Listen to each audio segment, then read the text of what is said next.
but in getting to know them and talking to them, almost all of them had day jobs, like Really? worked for the city, like worked, Right. worked for construction crews, like worked like they have like full on Yeah. day jobs. Some of them were entrepreneurs, some of them worked in government, um, and that was a new idea to me because that hadn't been my experience here. Right.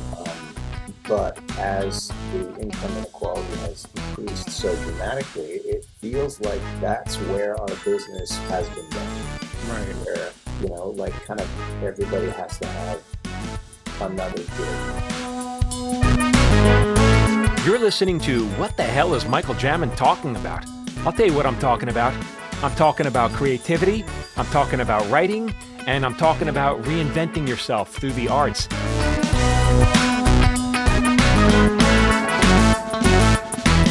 Like my new backdrop. This is my I love it. official SAG-AFTRA LA delegate backdrop that we used during the convention. I know you're a big shot. We're starting already. I'm here with Chris Gorham, and he is an actor I worked with many years ago on a show called Out of Practice. He's one of the stars. That was a show with starring Henry Winkler, Stockard Channing, Ty Burrell, Chris Gorham, and Paula Marshall. It was a great show on CBS and only lasted a season. But Chris is about as successful a working actor as you can, short of being like someone like Brad Pitt, who's like, known across the world. You've done a ton of TV shows, and I'm gonna blow through them real fast here. Okay, you can. I can't talk about them still, but your strike is over, so you can. Yeah, right. So because Chris is, right? He's in SAG, and he's actually you're one of the members. You're one of the what do you call yourself? The king? So I'm the king of SAG. AFTRA. No, I was elected to be on the LA local board and also elected as a delegate. So that's what this background was our official LA delegate background for the delegate for what? Like for the Model UN? What does that mean? For the convention. Yeah, it's kind of reminiscent of Model UN. It's the convention that happens every 2 years where all the delegates get together and we elect like the executive vice president. There's certain offices that get elected by the delegate membership. I didn't think we had that in the Writers Guild. I think we have a direct democracy. You have, I guess, have a representative democracy. Yeah. It's a much bigger union. Yeah, right? It is. It's kind How big is it? How big? Do you know? About 160,000 members. Wow. And what is members, but that's active members. And what do you have to be to be an active member? What do you have to be? Like, do you have to sell? You have to work a certain amount or something? No. Once you're in, you can stay in as long as you pay your dues every year. Oh, okay. But then that doesn't mean you get health. You have to qualify for health insurance and stuff. Correct. Like that. Well, it's a big part of the strike. It's one of our big talking points. Really, is only about 13%. I think just under 13% earn enough to qualify for our healthcare plan, and that's only about $26,700 a year. Yeah, to qualify for healthcare. And that's a big deal. I mean, healthcare. So most people don't realize this. Like, and it seems so naive to say this, but I get so many comments when on social media. All these actors are millionaires. Dude, what are you talking about? You can be a working actor and book 2 gigs. You're lucky if you do 2 gigs a year. And Well, listen, it goes to the heart of what this strike is about. Is that it's worse than people even think. Yeah. Because just to like. What's the best way to talk about it? So a big part of our ask during this negotiation is a big increase in the contributions to our health and pension plan by the producers. Yeah. Right. And the reason is that they haven't increased it in a long time. Mm-hmm. So, for instance, one person could work. Let's say you got hired to do an episode and got paid very well, right? For one episode. Let's say you're getting like it's an anthology show. They're paying like the top 2 people, like series regulars, and you're getting like $100,000 for one episode. So you would think $100,000, that is a lot of money for one episode. If I'm doing that, I am clear, definitely qualified. You do not qualify for healthcare because you've only done one episode, and the producers only have to contribute up to a certain amount. Right. So even though you've made $100,000 in one episode, you still have to book another job, at least one more. And to you're be not clear, qualify for healthcare. I've produced a lot of shows. I don't recall ever paying a guest star anywhere close to 100,000 an episode. Not even close. So no, like and the minimums, have like right now, I think for a drama, the minimum's around $9,000. Yeah. Maybe a little more than that. Right. For an episode for top of show guest star, right? Like the top paid guest stars on those shows. Right. Like you can't. And it's become almost impossible to negotiate a rate higher than the minimums. Right. You can have a quote and they go, well, that's too bad. This is what we're paying you. Correct. This is what we're paying you. Yeah.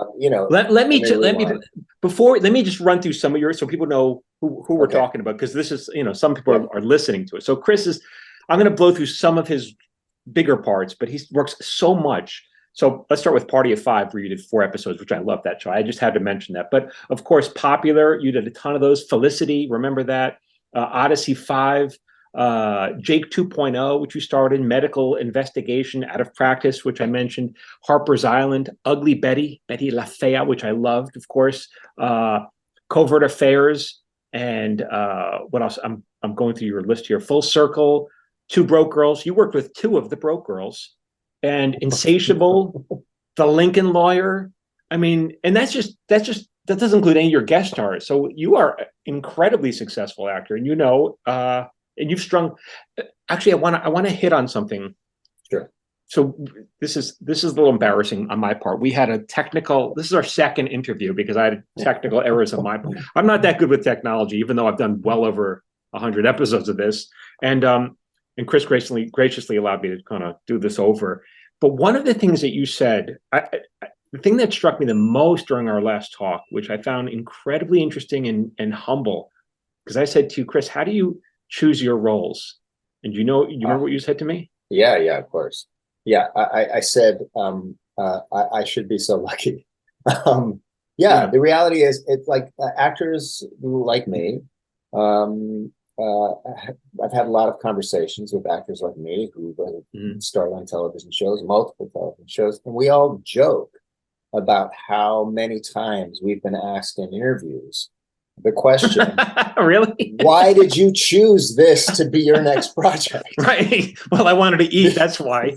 Because,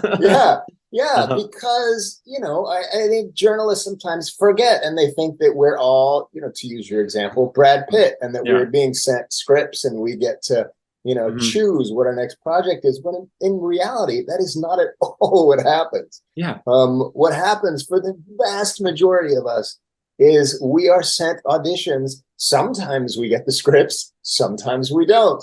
And we put ourselves, now it used to be going to the casting office. Now we put ourselves on tape and we send it off into the void, and we hope that we get hired. Right. And you'll work on a part when you do get the script. How long will you spend preparing for that before you submit your tape? It depends mostly on 2 things. One, how many pages it is, and then it depends on how well written it is, to be honest. I'm sure you've heard this before. Go ahead, tell me. The better the writing, the easier it is to memorize. Yeah, right. Yeah. Right. And explain why that is. Well, the reason is because it makes sense. Like if it's written like a human being talks, then the next sentence follows from the sentence before. Like if you understand the emotion of what's going on, then it just makes sense and the dialogue flows, and it's just so much easier to memorize. The stuff that's always the hardest is when you're the character that's laying pipe and you're just you're just spewing out exposition, and it's not really coming, listen, the good writers are always trying to tie it down to an emotional reality. Right. But sometimes you got to lay pipe, and that stuff's always the hardest, particularly if it's a bunch of medical jargon or legal jargon. That kind of stuff is tricky. And what people don't also realize, I think, is when you're starting out an actor, I could play everything. I could play a villain, I could play a teacher, I could play a biker, I could play a doctor. That's fine when you're in your high school play, but in Hollywood, you're going to be cast the part that you are closest to, because if not, we'll cast someone who looks like a biker or who was a biker, and we'll cast someone who looks like a doctor, right? Yeah. Yeah. So you have to figure out who you are, basically. Yeah. Well, it's, one of the, I went to theater school at UCLA. Right. And I was very lucky because during my freshman year, they decided to start a conservatory program within the theater program there. So we all re-auditioned and I got into this conservatory program. So for my last 3 years, it was conservatory training, and I still got my Bachelor of Arts degree from UCLA. It was the best of both worlds. One of the things that I felt like, a few years out after having it, is I wished they had spent a little bit more time helping us learn how to act like ourselves. You spend so much time in theater school learning how to stretch your creativity, working on your voice, working on your body movement, body awareness, vocal awareness, and then learning how to play all these different kinds of parts, and all the plays you're doing. All the parts are filled from college students, so sometimes you're playing an old man, and sometimes you're playing a young woman. Who knows?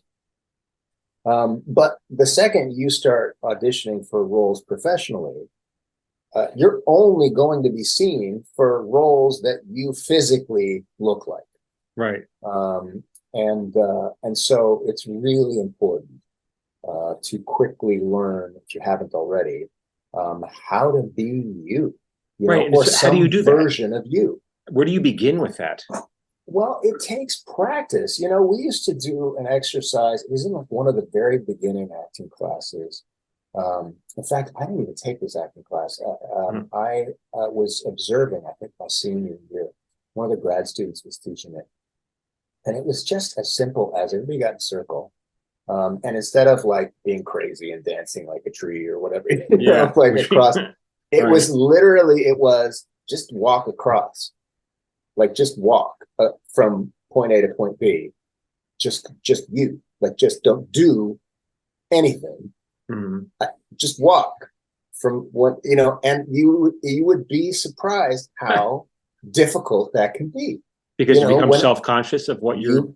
Exactly right. You become self-conscious and you feel like you should do something. I mean, and especially for a bunch of theater kids who've kind of grown up in their, theater schools, high schools and stuff all over. That's all about being big. And it's all about the jokes and getting attention, and, to let all of that go and just be in the moment is a very difficult thing for a lot of people. But it's super, super important. And that carries through forever. Just be there. You don't have to do anything, particularly when you have a camera on you, right? And particularly when it's time for your close-up, you don't have to do a lot. You just have to be there and be present and alive in the scene. Right. But so much, I think some people, they greatly underestimate how difficult acting is because it looks like make-believe and, whatever, you're having fun on the camera, but to be in the moment, especially when the cameras are on you and everyone's watching in, go, hurry up and go, because we've been set up the scene for half hour and we want you to shoot it now. And it's so hard to stay in the moment, I think. So how do you stay in the moment when you become conscious that you're acting? Now, like if I become conscious that I'm acting now, I'll just stop. You will. Often I'll just stop and say, can we start over? Can we just go back to the top? Because for whatever reason, and then go again. Because if I'm conscious in then I'm not in the scene. Right. And then, it's not going to work and they're not going to be able to use it. So I would just stop and go back. It's the great advantage of film, right? Right. But you do much theater anymore? Because that's different when you're on stage. I only feel like benefits and things, for years. We're rehearsing for one this weekend. We're doing the girls' benefit to raise money for breast cancer research. So it's one show. It's one show. Like for me, I've been, we've been a single income family of 5 for almost 23 years. Yeah. So with that, like I haven't been able to afford to go and do theater. Right. but I miss it. I love it. I did 2 weeks during, uh, 14 years ago. I did 2 weeks in Spalding Gray Stories Left to Tell in New York off Broadway.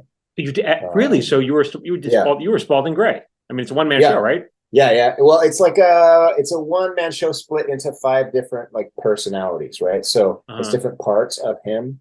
And so the business part, they would swap out celebrities every 2 weeks. And so I came in to do that for 2 weeks, and it was the best. And this was in New York. Yeah. Wow. At the That's amazing. How did something like that come up? You know, how do you get that? I don't know. I don't remember. I don't know. I mean, it must have come through my agents or my manager. I don't remember. Wow, how interesting. Yeah, but because like now, yeah. Well, I was just gonna say, like now, it's been so long since I've done. Like I've become total. Like I'm so out of the loop of like LA theater in particular, which is kind of more feasible for me at this point. Right. Just because it's close and easy. Like I don't even really know how to get back in. In fact, one of my youngest was doing a summer theater camp at A Noise Within, and it's close to where we are. So I was like trying to figure out. I reached out to my manager. I was like, hey, A Noise Within is really close. Like, are they doing anything that would make sense for me to do something with them over there? And they were like, yeah, that's a great idea, and then never heard anything. So like, I just emailed them my photo and resume with a letter, and I never heard anything back. So I literally I don't even know how to approach getting cast in theater anymore, because your agent, there's not enough money for your agent to work on it. Yeah, it's like they couldn't be less interested. I'm always curious how that works, because we just saw a show at the Pasadena Playhouse, and I was like, well, how do these actors, how do they how do they if you find out, let me know. The Playhouse also right down the street. It'd be amazing. Yeah, there's always some, but then again, you would have to commit to something, and during that time period, let's say it was 2 months, you can't take other work.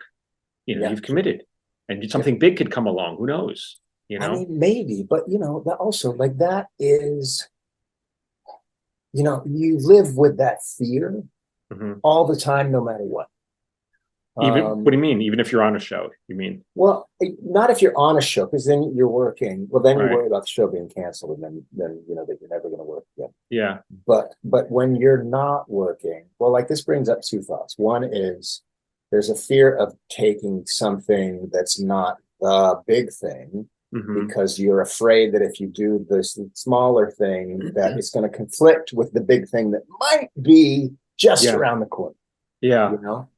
And the other thought that it brings up is I talked with so many actors over the years who are not working and are really struggling, and feel paralyzed about going to try and do anything else, because there's this intense peer pressure that, well, you can't quit. You can't quit now. That your moment, it might be just around the corner. It might be the next audition. You mean quit Hollywood and do something for a different career? Yeah, go do something else. Like you gotta hang in. You gotta hang in. And it's like I feel like it's a really difficult balancing act, because the truth is that this business is really, really hard. To go back to the strike, like it's gotten increasingly difficult to the point where it's almost impossible as an actor to make a living, to be able to raise a family, to be able to put your kids through college, and like those kind of life things that are important to so many of us.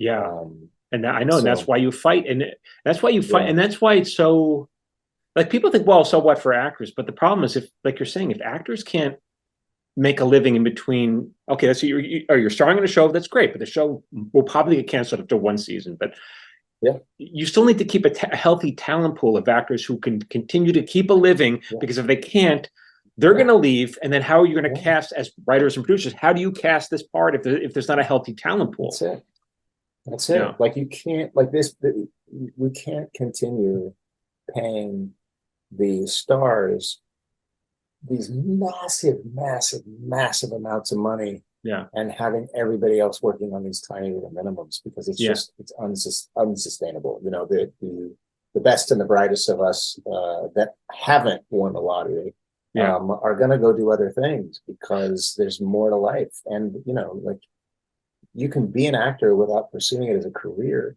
Yeah. So, But I haven't heard those notions come up because I've at all. Maybe I'm not just tuned in, but the idea of, well, maybe we're paying the stars too much, or like that. Has that been a discussion at all? I mean, I have that discussion. Yeah. Oh, really? Well, yeah, because it's not that like it's well, certainly for me, and kind of not so much from my personal experience, but just from my kind of bleeding heart observations of this business. When you see like movies, it's why, like I've said for a long time, the only way now to make a living in this business is if you're a movie star or a series regular on a TV show. Yeah. Yes. I agree. It's the only way. Yeah. Because all of the supporting cast, none of the supporting cast makes enough money to make a consistent living in this business, because your stars get massive amounts of money. Everyone else is working scale. Yeah. And the minimums have not risen nearly enough to make it enough. And the stars, well, this is the excuse the studios use, right? Is that they're paying the stars so much there's no money left to pay anybody else over scale. So no one else can negotiate over scale.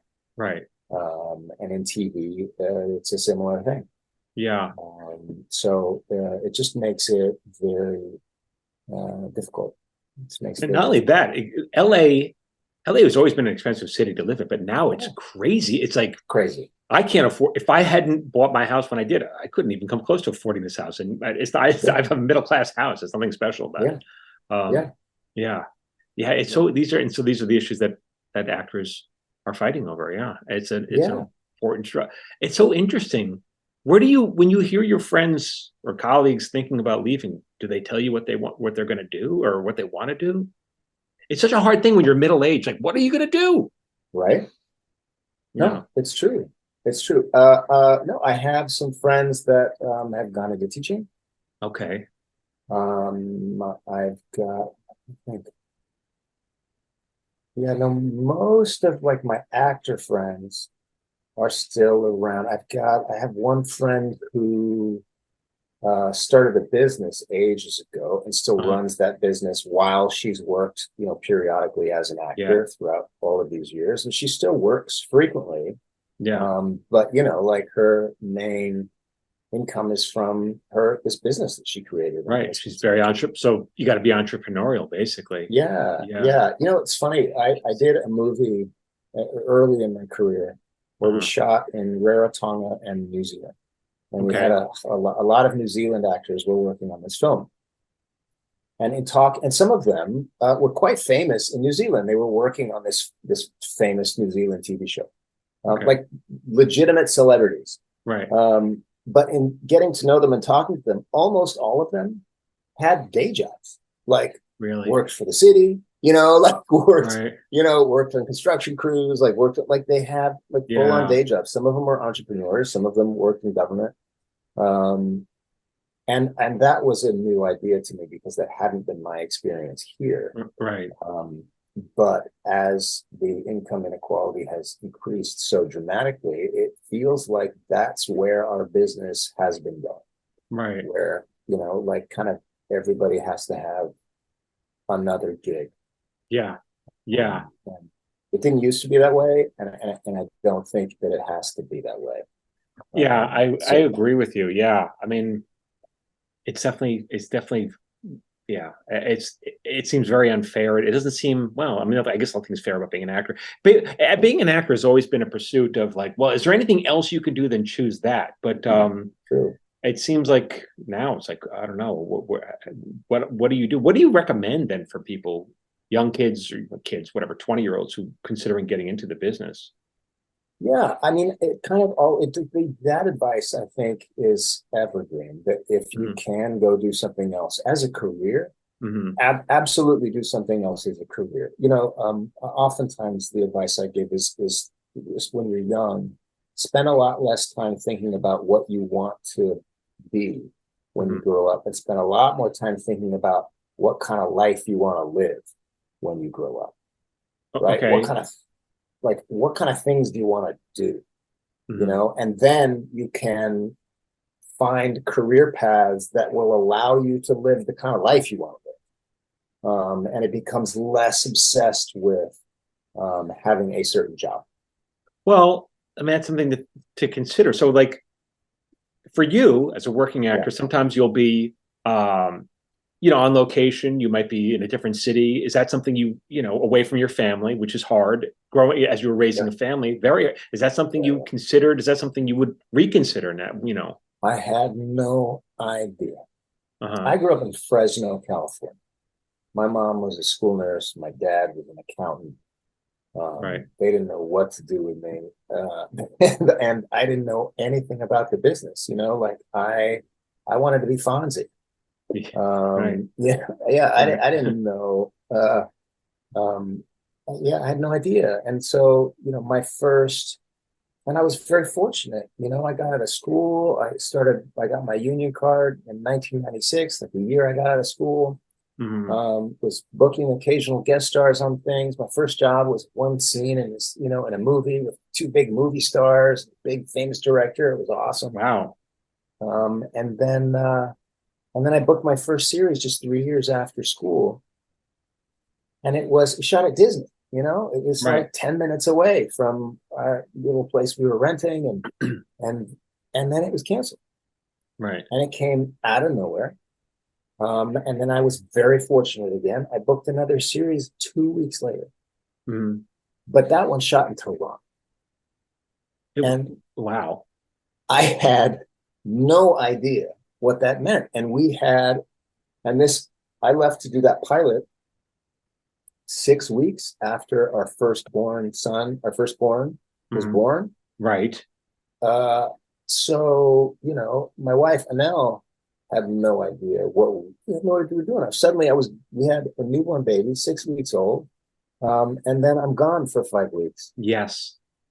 Right. And it was extraordinarily difficult. I apologize. Something must be open, and I have to shut it down because I'm sorry. Oh, no worries. Okay.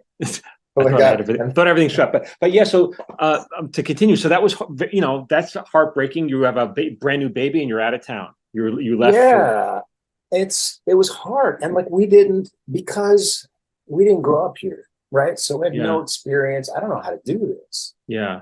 And no one was really kind of like explaining to us, okay, this is how you get through this. These are the different ways you can do it. These are the options. You know what I mean? Like, I didn't have anybody I didn't have like a mentor or somebody guiding me in how to do this thing. But at any point in your career, did you? You must, because you've worked with so many actors, you must have at some point found someone a little older and wiser, right? I mean, well, the closest thing we had was Anel had Stacy Winkler. Okay. It was really sweet because Anel used to sit next to Stacy Winkler at every taping. And they would just talk, and Stacy would give her advice, and it was great. Like one week, Anel didn't come to the taping, and the next week, Stacy scolded her and was like, "You have to be here every week and let everyone know that is your husband." Well, interesting, because I remember she came to, I think, every Out of Practice. Everyone. But why? Okay, everyone. So why is it about staking your territory? What was that? I mean, or is just being supportive? What was it? I think it was both, but I think partly like staking your territory, because I was like the young guy on, like the young handsome guy on this show, and it's a CBS show, and it's and so she was like, "You need to be here." But then it was also, she said, "But then he's the star here at work.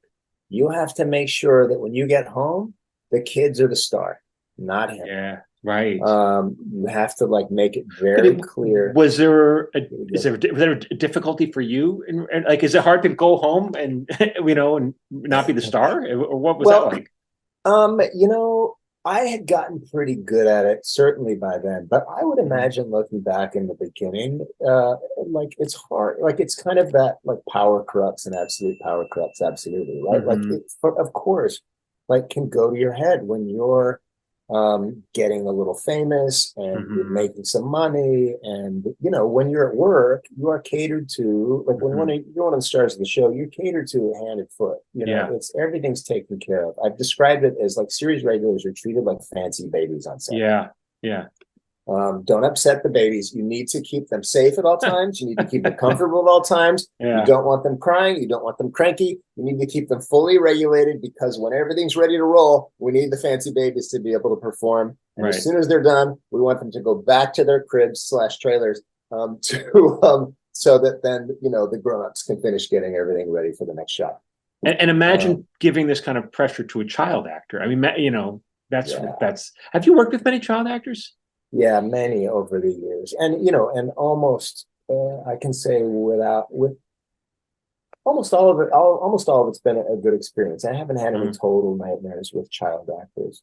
That being said, every parent that's asked us about getting their kid into the business, we have always advised against it, and we didn't, encourage any of our kids to get into it. Yeah, It's interesting. it's rough. I haven't worked with many child actors. I just haven't been on shows with a lot of kids. Yeah. But and I'm glad, because I have a feeling I would, when a kid is messing around on set in between takes, or just not being professional because they're acting like children the way they are supposed to act. In my mind, I would be thinking, stop fucking around. This is work. Like, I know that's what I would be thinking, which is an awful thing to put on a child, but that's what you're paying them a lot of money to do. It's a hard position. It's a hard, I don't know. I just feel for those kids. I just feel like, I know that's what I'll be thinking. Hopefully I wouldn't be saying it. Yeah. Yeah, it's difficult. It's very, I mean, sets are, they're not for kids. If they're in adult work environments. Right. Which, by the way, like some adult working actors need to be reminded occasionally that these are adult working environments. This is not your personal playground. Yeah. But yeah, it's a difficult environment for kids. I mean, we need them, so I'm grateful that they're there. Right. I think that too sometimes. Sometimes I'll see an actor goofing around too much. And we're all being polite. I'm like, dude, let's get out of here. Right? All the crew wants to go home. They've been working 12-hour days for the past week and a half. They want to go home too. So well, let me tell you, this is one of the things why I, with every showrunner that I've become friendly with, I highly encourage them, if at all possible, to bring their series regulars behind the curtain and bring them to at least one production meeting, show them how the sausage really gets made, expose them to all of the other incredibly creative, intelligent, wonderful people who make up this team that makes the TV show or the film. Because then they get to see, because as cast, especially as the stars of the show or the film, you really are treated as if you are the most important cog, in this machine. And it's really helpful, I think, and just for team morale, if actors understand that they are a very important cog in that machine, but just one of the cogs in the machine. You said you learned this, I think, when you first were directing. You started directing episodes of the shows you were on, right? Yeah, I had I think, a basic actor's understanding of how things work on set. And, and I'm, not to blow my own horn, I'm generally a nice person. Yeah. So I'm kind to people. I'm nice to everybody on set. I learned people's names. I generally understood what people did, but only when I started directing, did I really understand just how incredible the whole ensemble is, and how much the rest of the team has to offer and is contributing to the show or the film. It was just a level of respect that I don't think I could really have until I was allowed behind the curtain to see how it was happening. So what would you recommend? Would you recommend that every week one actor attends a production meeting? Is that what you're saying? Listen, that's one way to do it. Right? However however it works for that showrunner, for that production, I would just encourage them, because I just feel like so often, and I think, I don't know if it's true now, but like I've talked to showrunners in the past that have talked about the showrunner training program, and about like the message they got was to keep your cast at arm's length. Really? Okay. Yeah, and there certainly can be good reasons for doing that. I can understand why that sometimes makes the job easier, certainly, and sometimes maybe makes it possible. But I just think there's more to gain by bringing them in, to letting them see, like, really like meet the whole team and get to know the whole team, and because there's just, I mean, truly, you see what the set designers do, and you see what the costumers do, and you see, we get to understand like how lighting works, and you know what I mean. It's just, how hard the ADs work on putting together the schedule, and like learn why the schedule gets put the way it gets, gets put together the way it gets put together. And, once you understand it, then like maybe you're a little less mad about, having to be last in on Friday 2 weeks in a row, Yeah.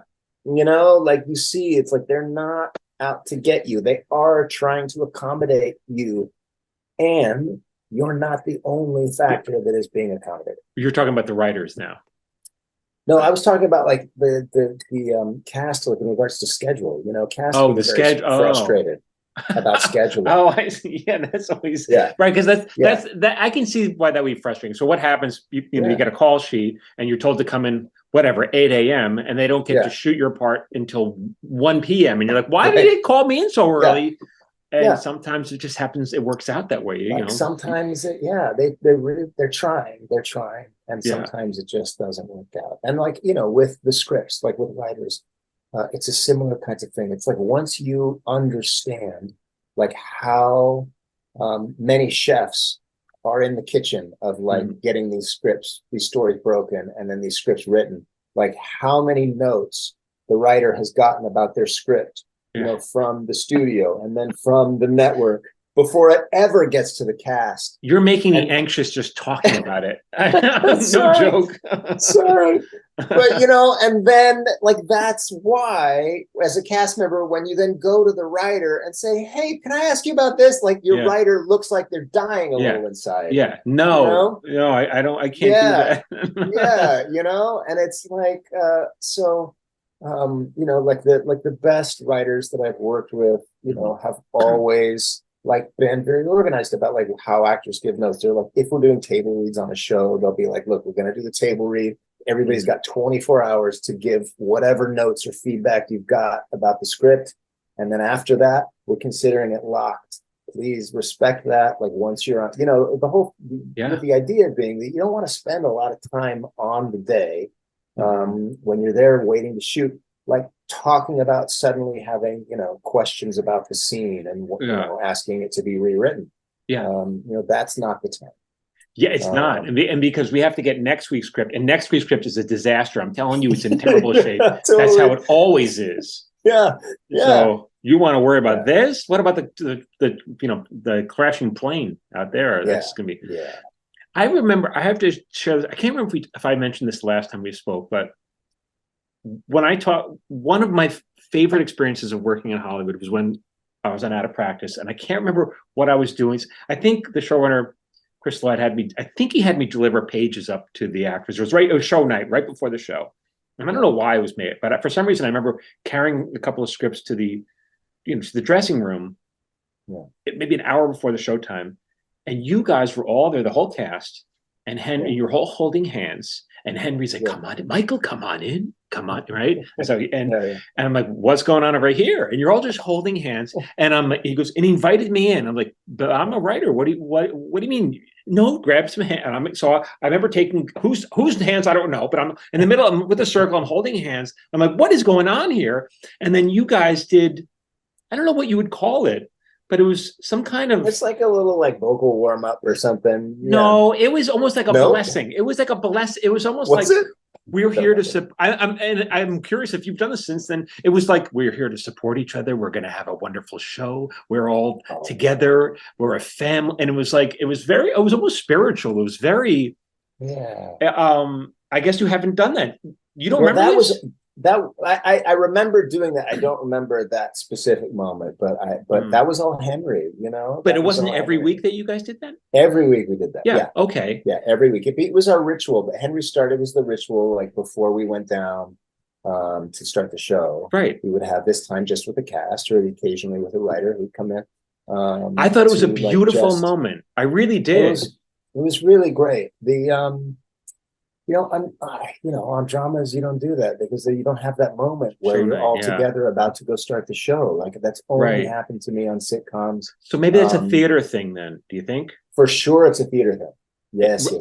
So tell me, this happens on other plays always before every show or before every night. Opening night?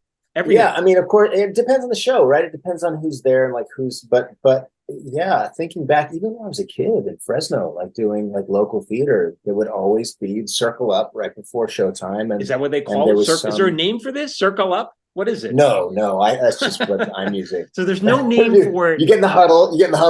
But I really thought it was I still remember it because I was so touched by it that this is something that you guys did to support each other so that you could hold space and feel safe in front of a crowd and know, it was a very team thing. And I was like, wow.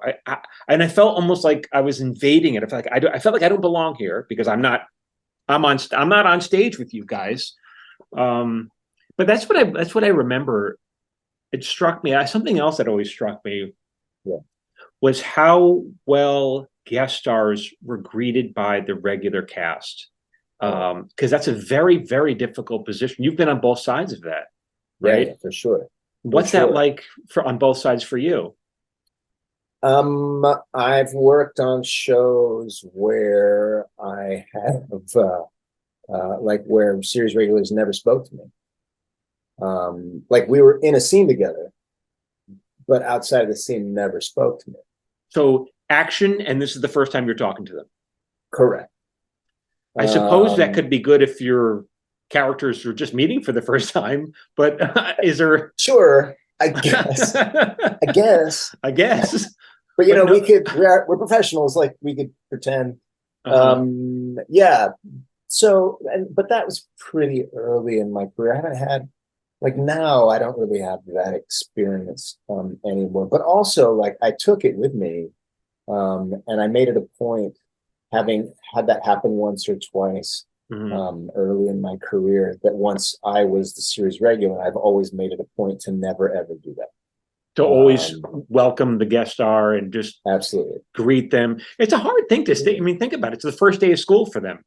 Yeah, and you're walking into you don't know anybody. I mean, no, you don't. It's so it's difficult enough, right? Like you said, like this is a difficult job. Yeah. And why make it harder on somebody who is coming in on the bottom of the rung of power at this show? Why would you use the very real power that you wield? Yeah, it is weird. It is real. Yeah. Why would you wield that to make someone who's on your team, right?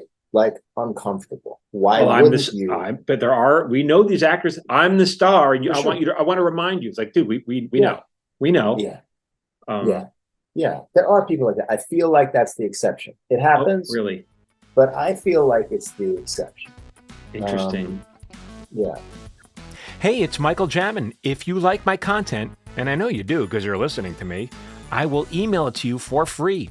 Just join my watch list. Every Friday, I send out my top 3 videos of the week. These are for writers, actors, creative types, people like you. You can unsubscribe whenever you want. I'm not going to spam you. And the price is free. You got no excuse. To join, go to michaeljamin.com/watchlist. And now back to what the hell is Michael Jamin talking about? One thing we also spoke about, which was very interesting to me, was what are they? I don't know what they call now. I guess what do they call it? They called sex coordinators. What is the role for those people? Oh, intimacy coordinators. Intimacy coordinators. But you mentioned that they have other functions. It's not just when two people are lying in bed half naked. It's also for. So the way that I describe it to people who've never heard of intimacy coordinators is everyone's familiar with stunt coordinators. Right. So stunt coordinators are brought onto a set to keep actors physically safe. Mm-hmm. Right. Intimacy coordinators are brought onto a set to keep actors emotionally safe.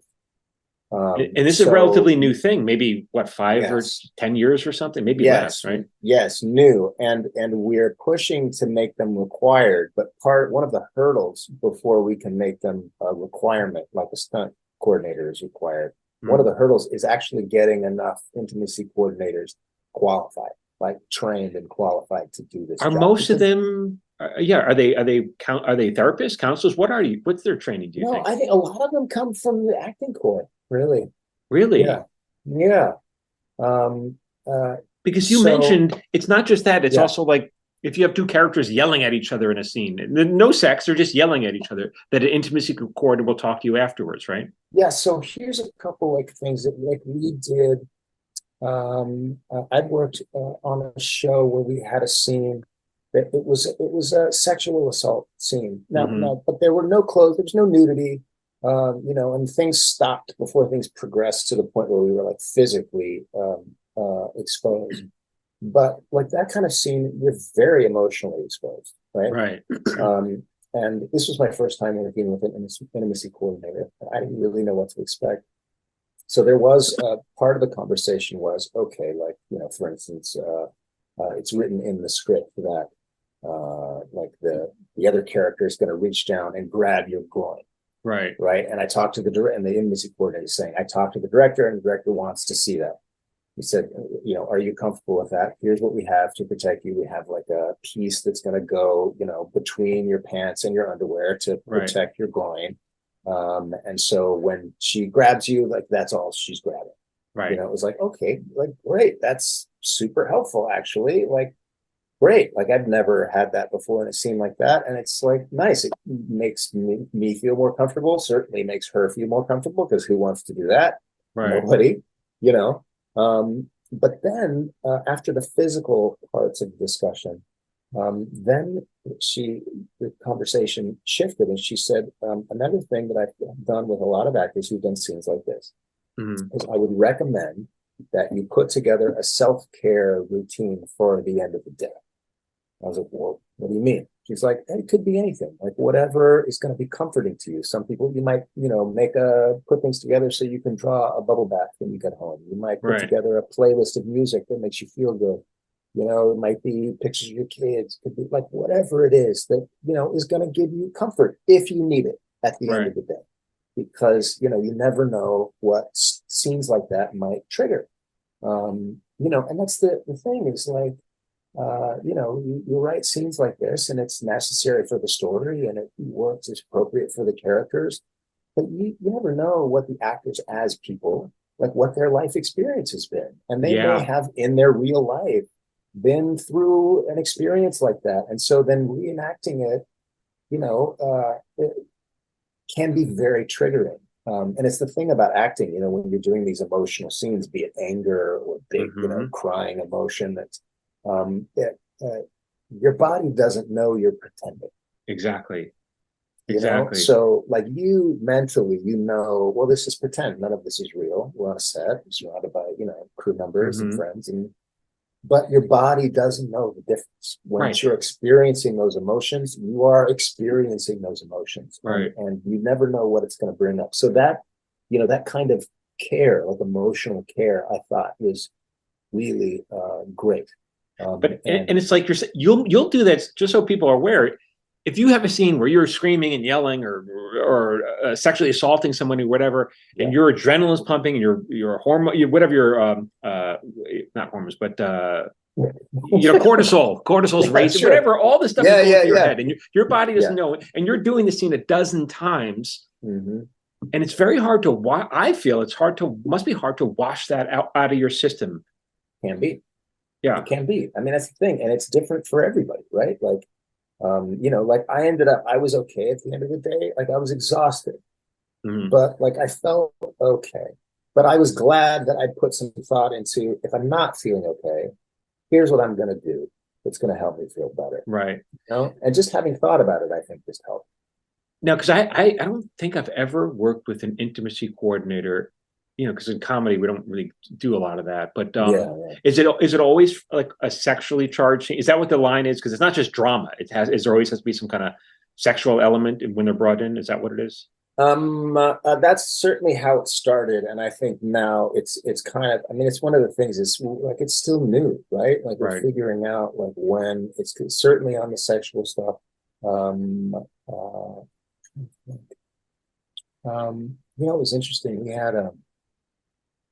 There was a resolution. I think it was a resolution that's going to be coming up at the convention. Like, there's lots of conversation about intimacy Mhm. coordinators, but there was some conversation that that had never crossed my mind. But once I was talking to someone about it, I thought, yeah, you know what, that makes a lot of sense. Is bringing in intimacy coordinators when you're working physically with children.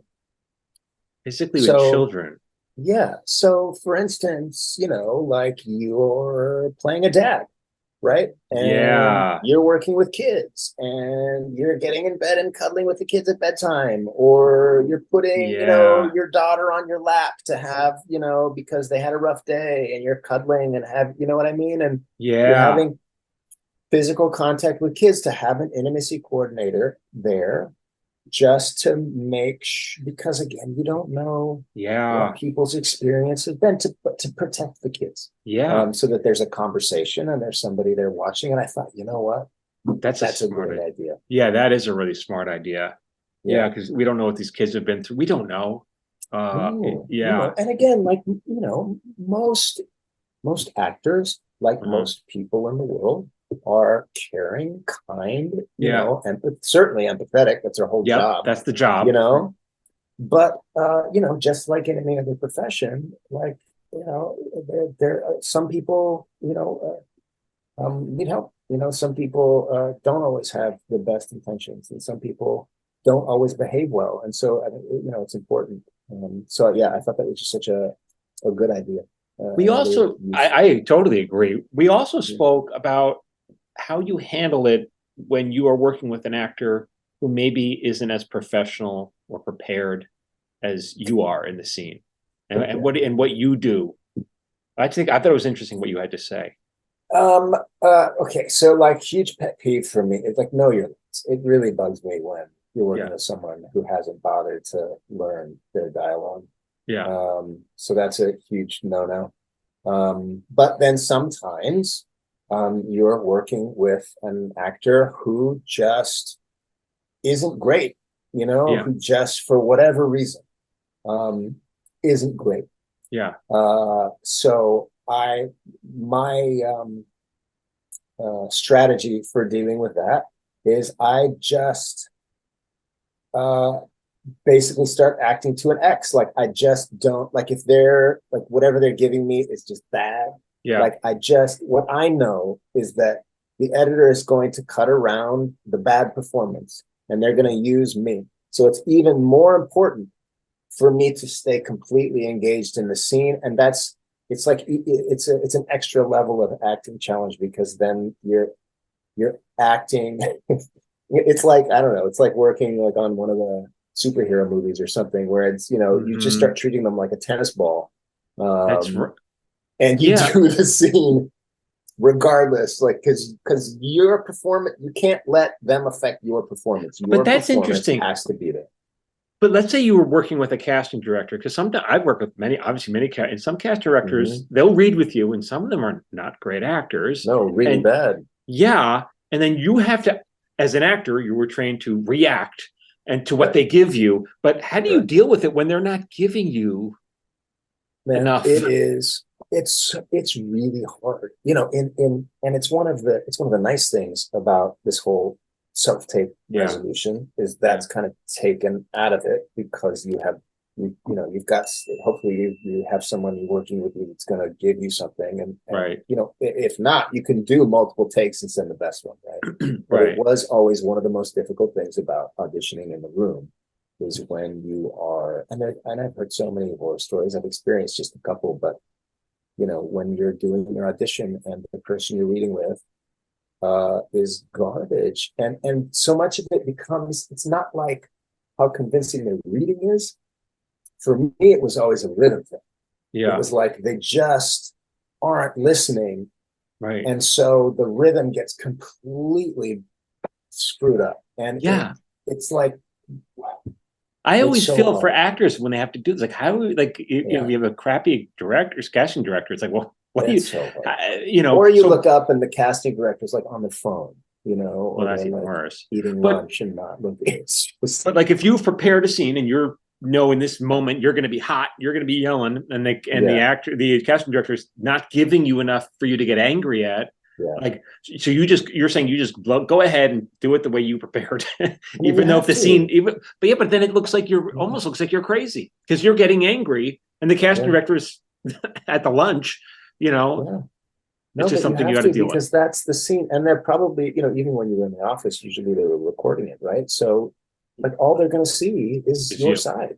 Okay. So you have to do it. That's good advice. Yeah.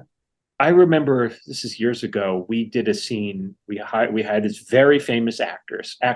She was older, and we booked her, and she came for the role, and it was exciting to have her on set because she was very famous. But she should not be working. Her agent should not have booked her because I've had an experience like that too. Really, so early. Maybe she had dementia.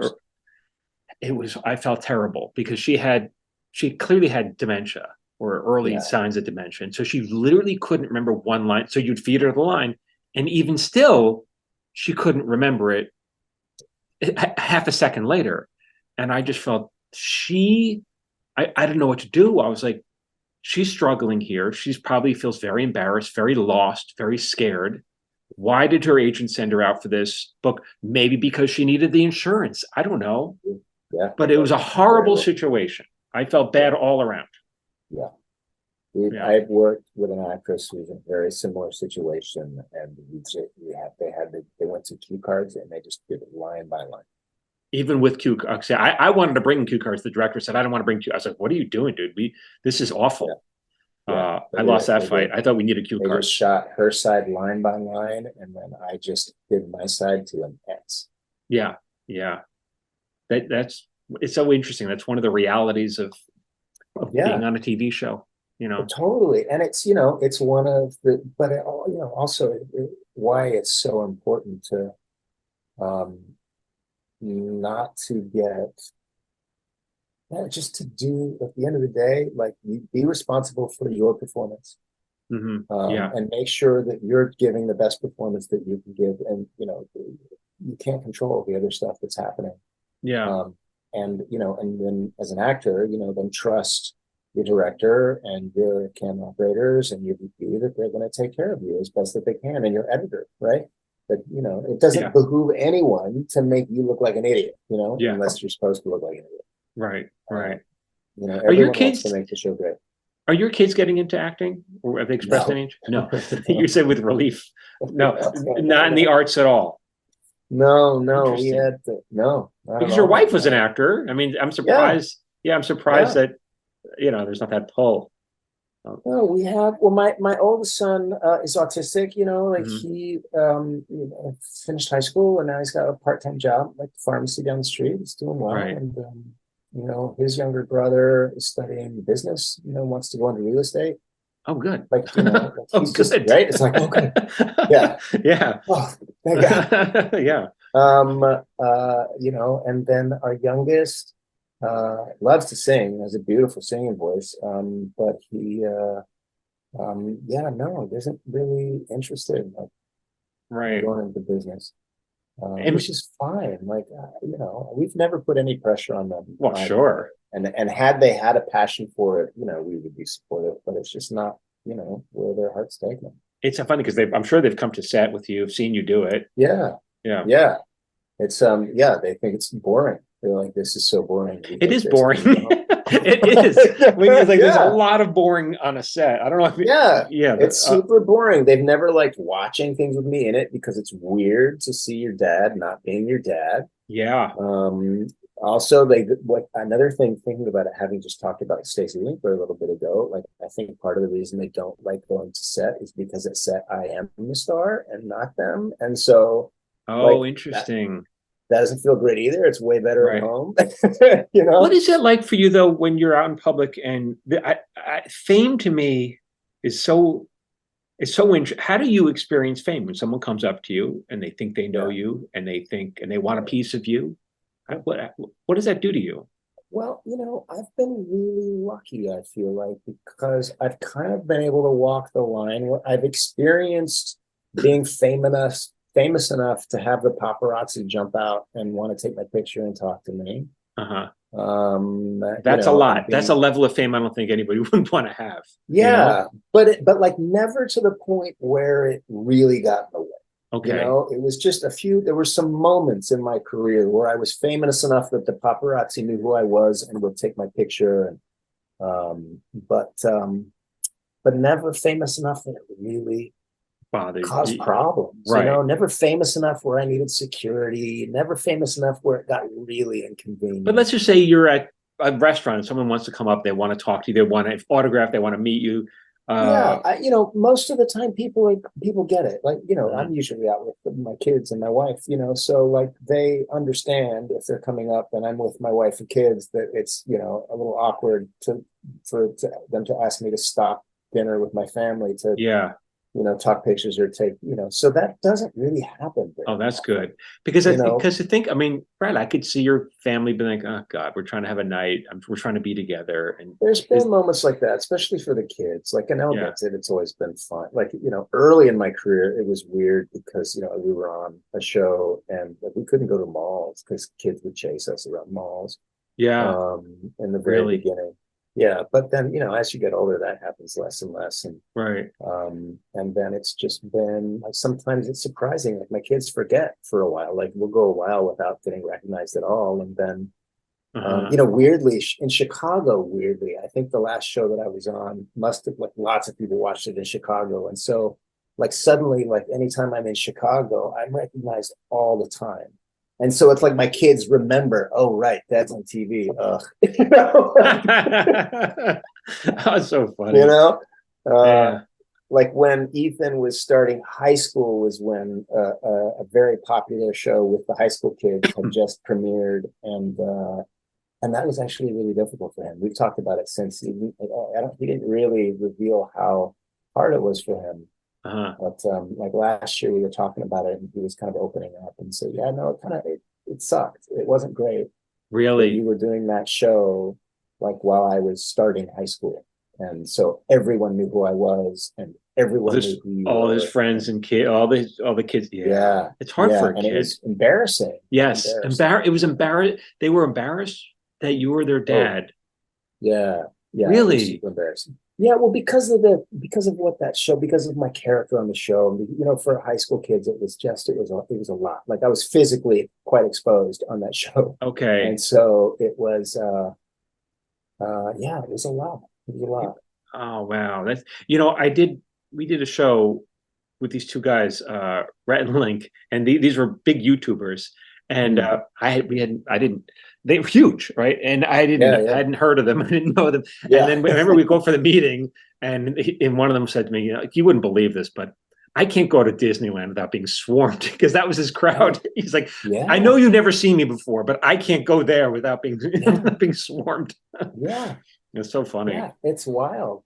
That was it's interesting that this go ahead, please. No. It was just a dumb Disneyland story. Go ahead. No, I wasn't. Well, the dumb Disneyland story was there was a period in my career where, working on a certain show where, we could not only go to Disneyland for free, but also were given the guide and like the behind, like we were taken care of at Disneyland, like a celebrity. Yeah. And so, which was funny because so we did it a couple times, but I think even just the second time we went to Disneyland that way, like it's too much. Like honestly, like it sounds great, and it's great the first time to be able to skip all the lines, you know what I mean? But after that, it's like, oh, there's actually way less to do at Disneyland than you think when you don't have to wait in line for anything. That's so funny. You kind of finish it all in 4 hours, and then you're like, oh. That's well, so. now what? Now what? I want it again? You know? Like, that's so funny. Yeah. Yeah. I'm always curious. I am always curious about how people experience, because I'm around you guys, and how you guys experience fame, and what is it like that parasocial relationship where people think they know you, and they don't. They just know this part of you. It's different for everybody. Yeah. Like I always feel like, it must be like, am I giving you what, when someone comes up to you, is there that thought in your head where like, am I giving you what you wanted? Like you just met me. Am I giving you what you wanted? Because I don't know what you wanted. And am I who you wanted me to be for 5 minutes? Oh, that's funny. I don't think about it that way. I just try to be kind to people. Just like I just try to be kind. Just be nice, like just be kind. That's all. That's really all I'm thinking about. It's just because it could be worse, like right. It's not terrible for people to be happy to see you generally. Right. That's not terrible. That's right. kind of nice. Can it be inconvenient? Certainly it can. Right. Well, I saw a clip of Eve Plum, who played Jan Brady, right? And she was on a talk show. This clip is probably 30 years old or whatever. Yeah. And someone in the audience said, "Can you just do it? Can you just say it? Can you say it?" Right? And she's like, and we knew what you wanted. We knew, everyone knew she wanted her to say Marsha, Marsha, Marsha. Yep. And she was like, "I'm not going to say it. I won't say it." And why not? And everyone was so disappointed. And I felt for her. I was like, because she doesn't want to be your performing monkey now. And she doesn't, that was when she was 10, Well, that's the thing too. It's like, there is a line. You can be kind and say no. Yeah. Right? Just being kind doesn't mean you're going to say yes to every request. But that sounds like something you've maybe had a long conversation with a therapist to come to that realization. Really? Yeah. Like that's something funny. I would struggle with. Like someone would say, you can be kind and still say no. Can I? Yeah. Am I allowed to? But you're saying you came to this realization on your own. I don't know. Listen, I do see a therapist, and so maybe I don't remember like having a breakthrough about that specifically. But certainly, walking things through with a therapist can only help. Also, I think being a dad helps with that, because like in parenting, like so much of the job is saying no, and that can be really hard sometimes, certainly for some people. Yeah. But it's an important part of the job. Talk about how important do you think it is? And for you to like either. Well, okay. As a writer, I think it's very important to spend at least some amount of time in therapy, because if you don't know yourself, how could you possibly know another character? And I wonder if you feel the same thing about acting. Oh, I've never thought about it that way. Really? Yeah, no, I never thought about it that way, but it certainly can be helpful. I mean, for the same reason, right? Like it just it's spending that time like thinking about and sometimes it's just it's taking that hour just thinking about the whys of things, because you spend so much of your days reacting to everything. And taking the time to go, okay, why did this lead to this? Why did I do that when this happened to me? And as a person, it's going to help you stay more regulated and be just healthier in life. But also, for sure, like there's going to be moments when you're going to be able to understand a character better, because you've maybe put some thought into like the why people do these things. Why people do, I've been one of the things I've started doing during the strike is working as a substitute teacher. Really? For like one of the public schools nearby? Yeah. How hard is that? Wait, for elementary school? Elementary school and middle school. And middle school. You don't have the balls to do high school, do you? Well, my kid's at the high school, so Okay. I've been banned from the high school, and also like I think I'm too recognizable to be at the high school. Like Okay. it would be distracting. Right. So, and whereas the middle school and the elementary school kids, they don't know anything. And what was, so what's that like? What is that like? Well, it's been great, actually. It's been great. And I think one of the things that you really see, or I really see, is just there's no such thing as a bad kid. Like there's just no such thing. So These you see kids that are in pain, struggling in pain or whatever. That's kids, yeah. Listen, there's kids that act up. There's kids, but what is that, right? They're begging for attention. Yeah. For So what do you whatever. do? So it depends on the kid. But it's a great lesson that I think, like in talking about what we do, and acting and writing, it's a great lesson. It's to getting at like why are characters behaving the way that they're behaving. Mhm. Like in my career, I've played good guys and bad guys and everybody in between.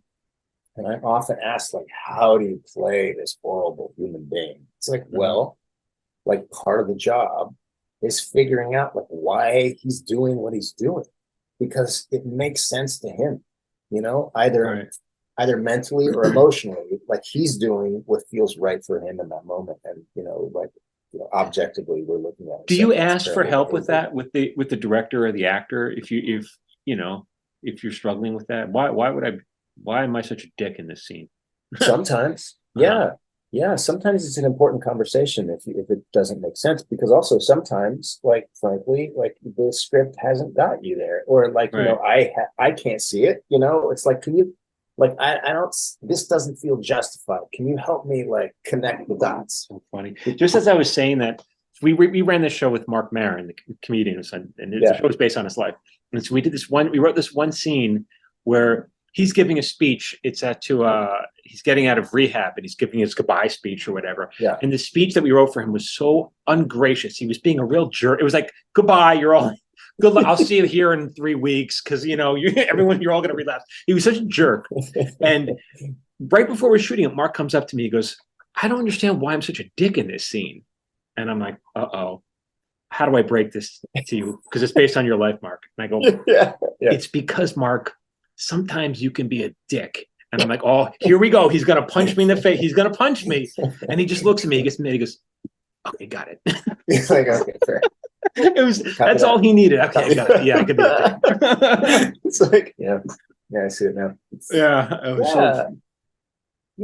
It was like, yeah, it's been really, yeah. So, it's like, and, one of the things that like coming up in acting school, when you go through, you learn all these different techniques, the Meisner technique, method acting, and Strasberg, Uda Hagen, and all this stuff, right? And so much of it, it's like watch people. Watch people, listen to people, listen to how different people talk, listen to how people talk about the same thing, watch how people move. And so, it's been one of the just kind of unexpected blessings about being around these kids. Yeah. Is being exposed to an entirely different group of little humans, who are so much, they have fewer masks on than adults, right? So it's really like easy, especially as like a dad, right, coming in and like having been around, I feel like that's an advantage for me. But just to see, it's like, oh, I see what's happening here, oh, I see what's going on there, oh, that's so cool. It's so fun. I can see the same thing as a writer. If I'm at a coffee shop, when you're watching two people, often people are not, if they're sitting at the same table, they're not having a conversation. They're just taking turns talking, which is different, different, right? Yes. Yes. So different. So different. Yeah. It's been, it's like when you see people, just, they're not listening. They're just waiting for their turn. Yeah. They're waiting for their turn. Right. Yeah. That's just so fun about, the job. Wow. Yeah.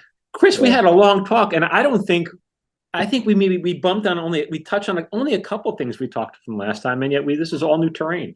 And I'm so glad. Yeah, I mean, well, you're easy to talk to, my friend, and you're a fantastic guest. I mean, I don't know. I just feel like I learned so much. I rebranded the podcast basically it was because I wanted to talk to more people. It was originally it was about screenwriting, but I really wanted to talk to artists, basically people whose work I admire. You for sure are one of them, and just about how they.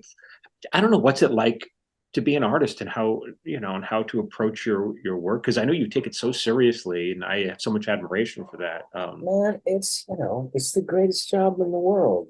It's yeah. And it's a job that it matters.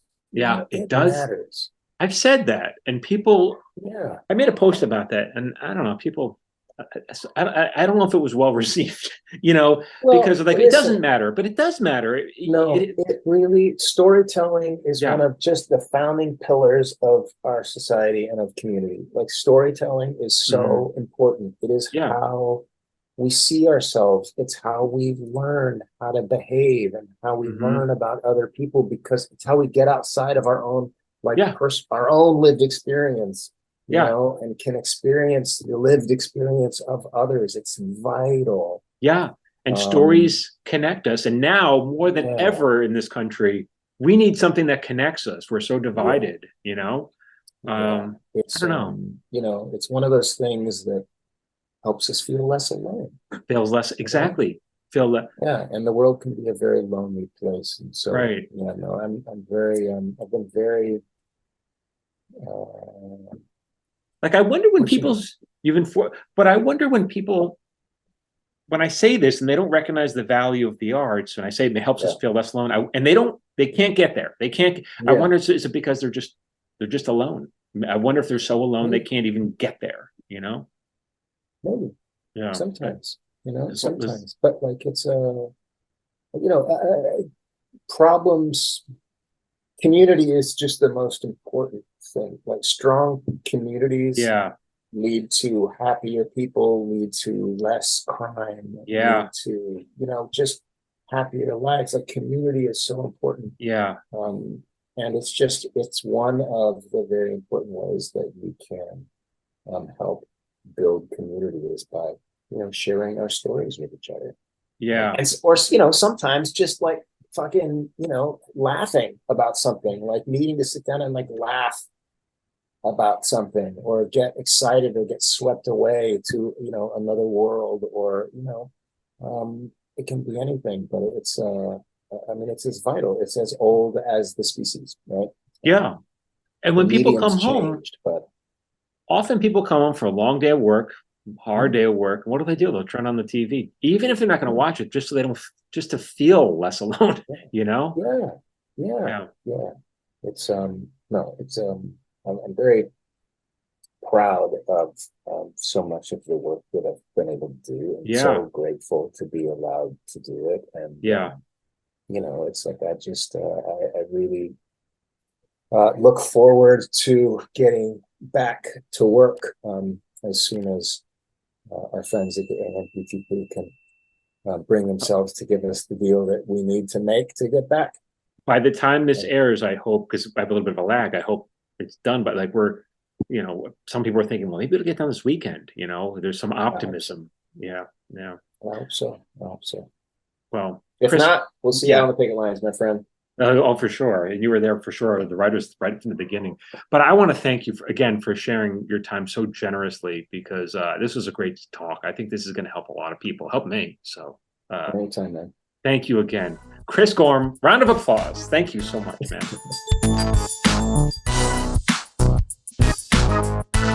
So now we all know what the hell Michael Jamin's talking about.